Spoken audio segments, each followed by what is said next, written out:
వెంటొస్తానన్నావు, వెళ్ళొస్తానన్నావు, జంటై ఒకరి పంటై వెళ్ళావు. కరుణిస్తానన్నావు, వరమిస్తానన్నావు, కరువై మెడకూరివైపోయావు.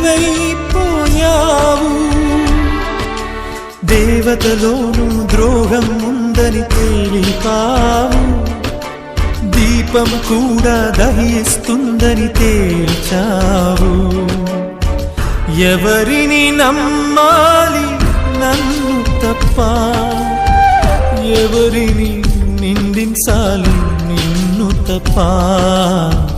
నువ్వంటే ప్రాణమని, నీతోనే లోకమని, నీ తోడే లేకుంటే బ్రతికేది ఎందుకని ఎవరికి చెప్పుకోను.